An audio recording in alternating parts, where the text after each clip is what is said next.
social media strategy and planning. Haley. Thank you. Thank you. So, how many of you love, adore, think social media is the best thing ever? I see one in the back, right?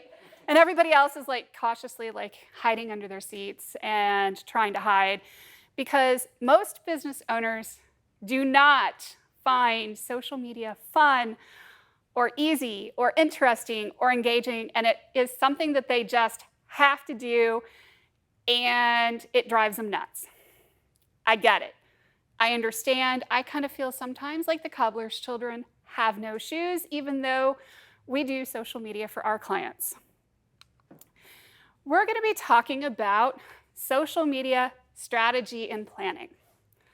So the first thing we're going to start with is this idea that if you don't have a plan, you have a plan to fail.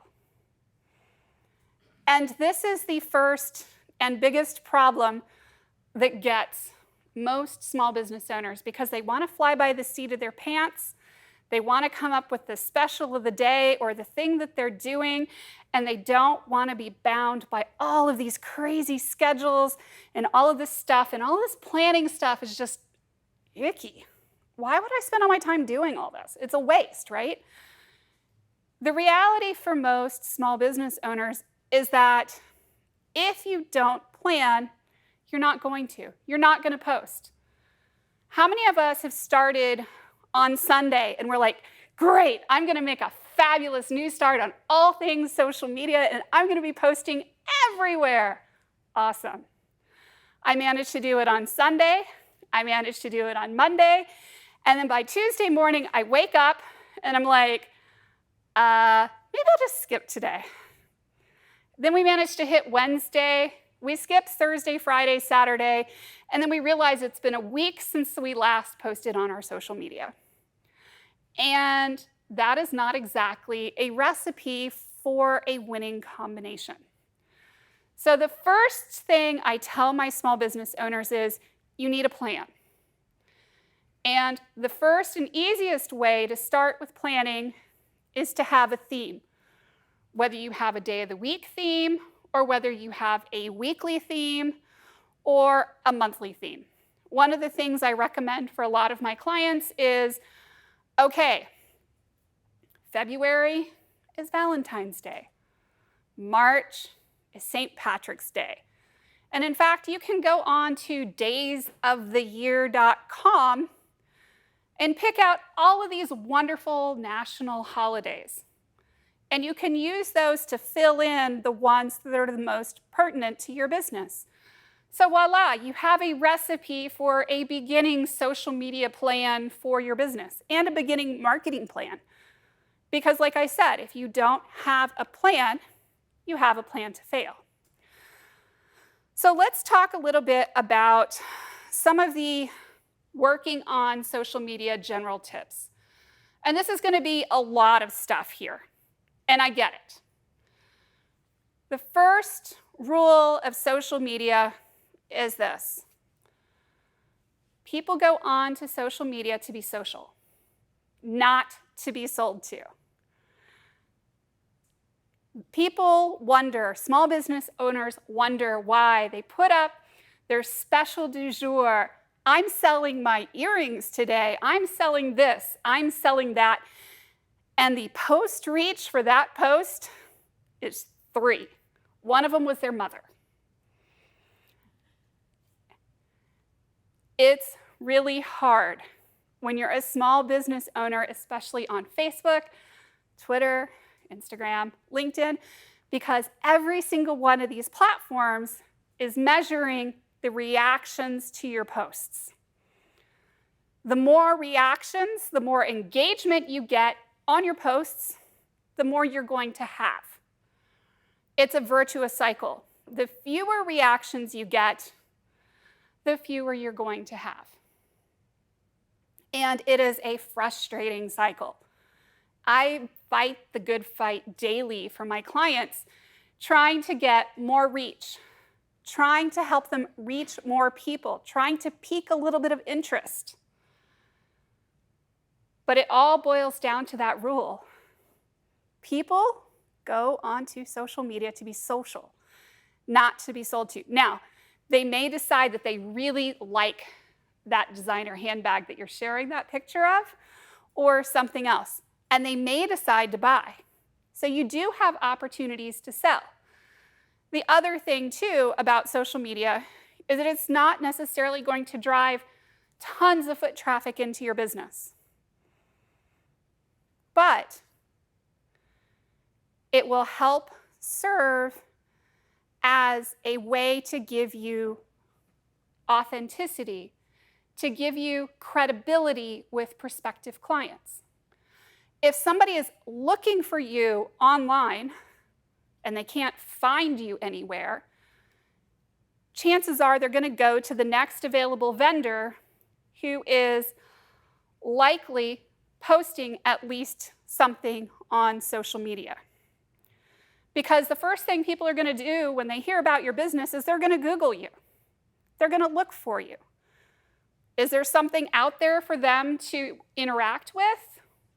Or absolutely nothing for them to interact with? So you can put a lot of really engaging content out there on Facebook, on LinkedIn, on Instagram or Twitter, or you can pay to play.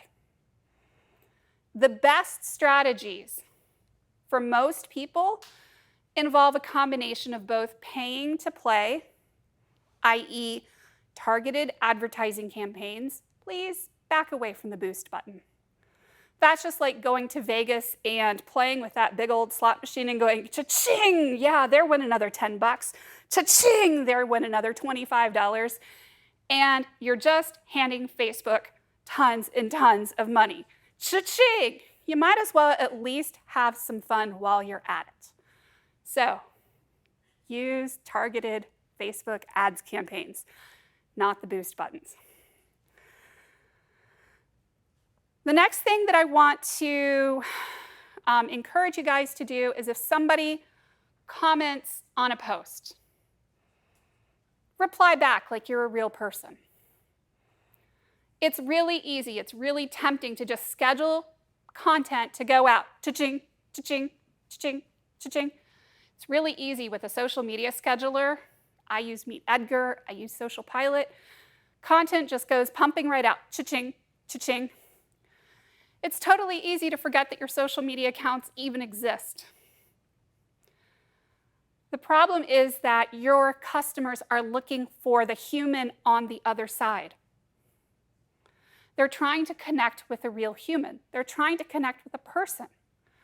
And when they can't connect, they're going to go to the next business. And it's going to make you look really, really bad. So respond back. It will also increase your engagement on your page. More comments, more likes, more shares. You responding back will actually get you more views on your page. It's a win-win. My next piece of advice for you guys is this.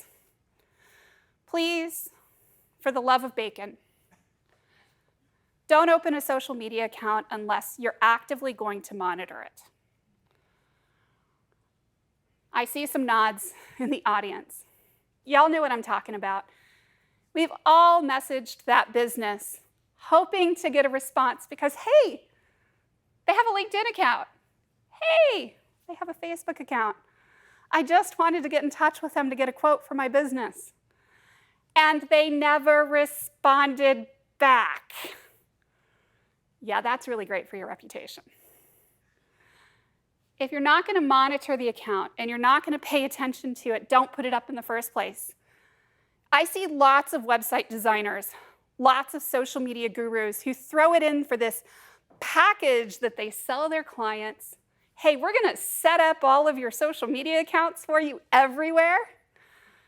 Never mind that you don't actually know what to do with them. Never mind that you have never used Facebook before in your life and you can barely even spell the word. And they're going to hand it over to you and say, good luck, buddy. let's just head this problem off at the pass and not even open a Facebook account. Now, I know that there are people out there that are going to try to sell you this idea that you have to have a social media account on every single platform and you have to be everywhere. I'm here to tell you that that is a lie. It's a serious lie.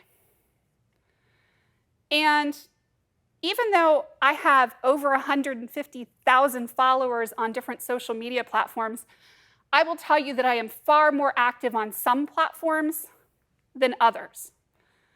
The clients that I see that are the most successful, that I either coach, work with one-on-one, or people I just happen to know in the community are the ones that focused on the platform where their clients hang out and where they themselves are the most comfortable. So let's please just all take a pact together. I am not going to go opening up a TikTok account just for the sake of having one.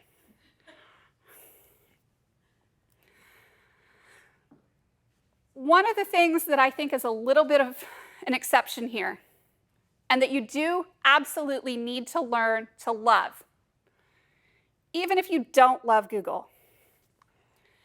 If you have a website, if you have at all any kind of an online presence, please, for the love of Pete, go out, check, and make sure you have a Google My Business account. If you do not have one, if there is not a listing already created for your business, make sure that you create one. But here's a little tip for you. Google, in its infinite wisdom, will see that you're actually a business, and they will go and they will create a Google My Business account for you, completely without your permission, completely without you knowing.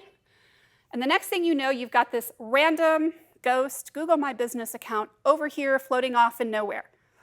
And chances are, if you're a small business owner, you've been called by some guy in India going, "Hello, ma'am, I would like to help you claim your Google My Business account, and it'll only be $500.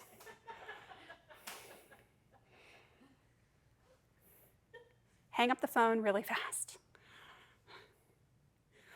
I don't know how fast you can hit that button, but let's take it as a competition to see who can get that button the fastest. Seriously, this is something you can easily do yourself.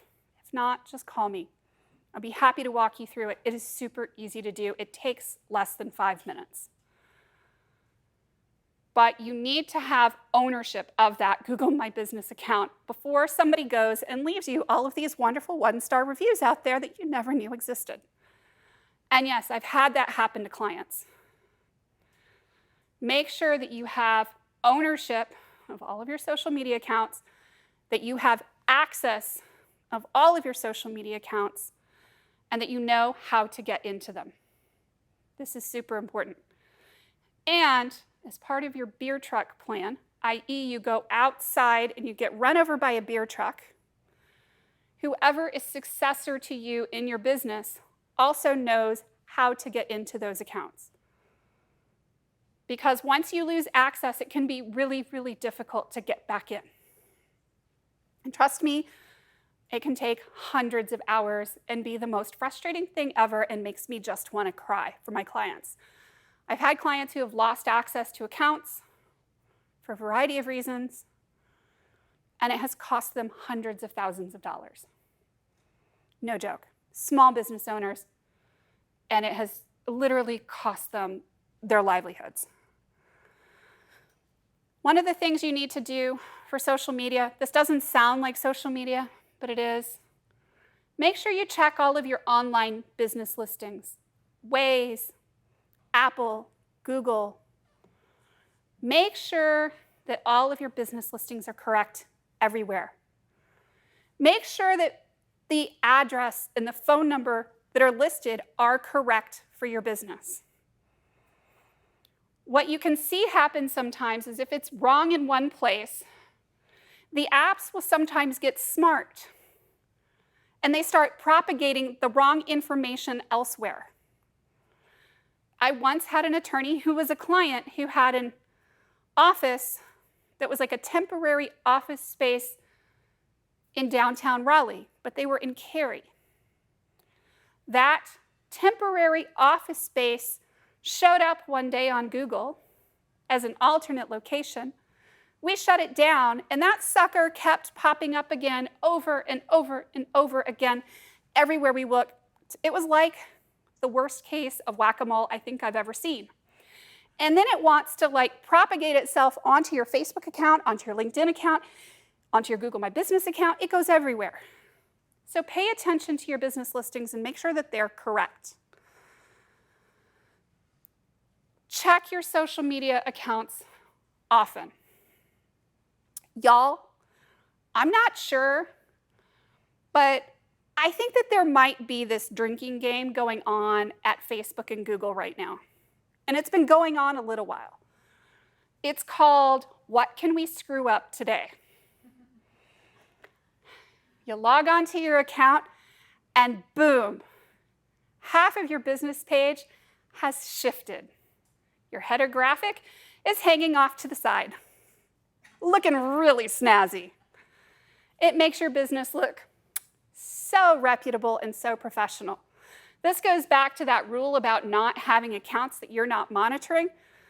You've got to check every single one of your social media accounts regularly, because Facebook, Google, LinkedIn, Instagram, Twitter, they like to update the platform to make it more up to date or something, breaking everything in the process. It drives those of us that work on these platforms managing social media to drink. That's why it's a drinking game, I'm pretty sure. Yeah, let's take a shot of vodka for every change that Facebook introduced this week. You might have to call an ambulance. Buddy up with friends and comment. One of the best pieces of advice that I can give you from a social media strategy perspective is to buddy up. Comment on other people's business pages. Like, comment, and share. Be a good community member. It pays back. When you're trying to get engagement, you're trying to get registration at your next event, you're trying to get somebody in the door for this thing that you're trying to do, you're much more likely to get other people to like, comment, and share on your stuff if you've been doing it for theirs. And another thing I want to mention. You guys remember earlier when I was talking about sales posts versus engagement?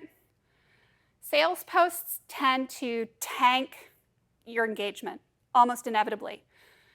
On most platforms now, if a post has a link to an external site, i.e. you're linking to YouTube from Facebook, the reach on that page is being what we call throttled, i.e.